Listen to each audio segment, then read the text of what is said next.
Si la Chine a été le premier pays touché par le coronavirus, le Covid-19 est rapidement arrivé en Corée du Sud et des milliers de personnes ont été contaminées. Au 23 mars, le pays comptait 9000 cas et 118 morts, soit beaucoup moins que en France ou en Italie. Alors, comment ce pays a réussi là où le nôtre a échoué? C'est un sujet qui a provoqué beaucoup de commentaires sur la page Facebook du Figaro.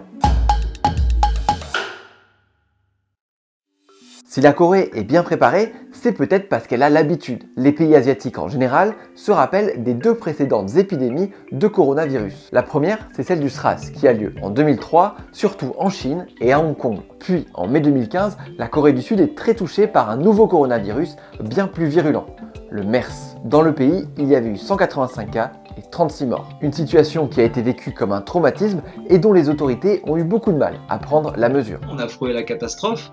Ils ont réussi à endiguer très vite cette épidémie, mais il y a eu beaucoup de morts, il y a eu des morts dans les hôpitaux à Séoul.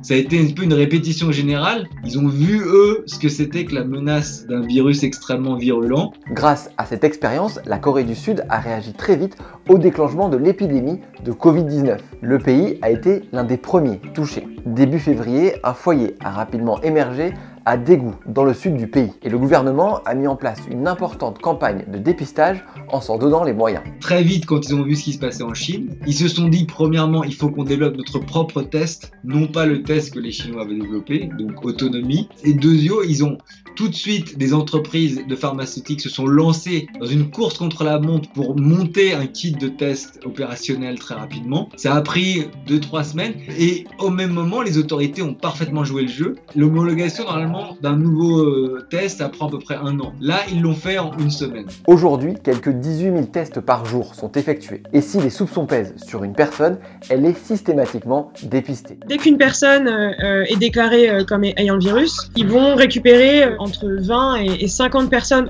dans le rayon autour de cette personne et les tester automatiquement, qu'elles aient des symptômes ou pas cette fois-ci, puisqu'elles ont été en contact avec une personne qui a été déclarée. Ensuite, on peut aussi se faire tester gratuitement si on a au moins 2 symptômes, je crois, donc si on a une toux ou si on a de la fièvre, etc. On a d'ailleurs vu ces images de gens qui se font dépister dans leur voiture dans des espèces de drive. Et puis, comme beaucoup de pays asiatiques, les Coréens portent des masques, pas pour se protéger, mais pour éviter de transmettre des maladies quand eux-mêmes en sont porteurs. En Europe, on tend à voir quelqu'un qui porte un masque comme une menace.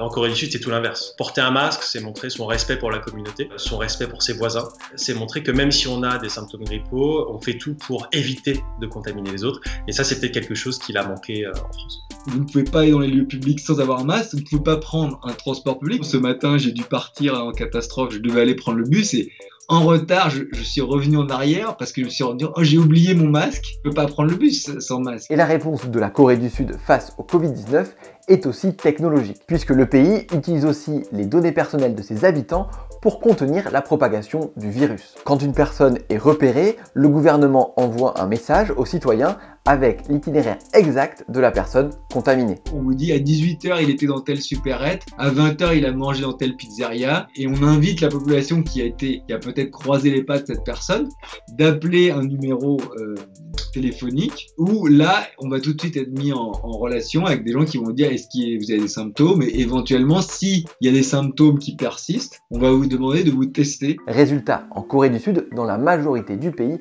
on peut toujours sortir. Les écoles sont fermées, les universités sont fermées. Par contre, vous n'avez pas de mesures de confinement sur le plan national. Il y a des mesures de confinement, évidemment, dans l'épicentre, mais pas des mesures de confinement national. À Séoul, dans la capitale du pays par exemple, les restaurants, les bars, les magasins et les cinémas sont toujours ouverts. Et le télétravail, s'il a été mis en place par la majorité des employeurs et vivement conseillé par les autorités, n'a pas été imposé par le gouvernement. Enfin, la Corée du Sud possède un avantage non négligeable par rapport à la France ou l'Italie. C'est que le pays n'a qu'une seule frontière et c'est avec son voisin du Nord. Une frontière qui est complètement hermétique. Donc les cas importés ne le sont qu'en avion et il est bien plus facile de les contrôler. On ne peut pas comparer un pays comme la Corée ou Taïwan avec la France qui a des frontières partout. Là ce sont des îles, donc il y a 1 ou 2 points d'entrée, c'est beaucoup plus facile à filtrer. Néanmoins, il y a un domaine dans lequel la Corée du Sud a été bien meilleure que nous pour endiguer cette crise. C'est l'anticipation. Ils ont une attitude depuis le début sur cette crise qui est de dire on regarde le truc en face. En France, on a eu l'impression, en Europe, on a été dans le déni très longtemps. Les autorités toujours à dire ah bon, on temporise quand ça arrive pas. Et puis la population disait ah bah oui mais c'est pas très dangereux. Eux ils ont pris l'inverse et de dire ah il y a un truc vite.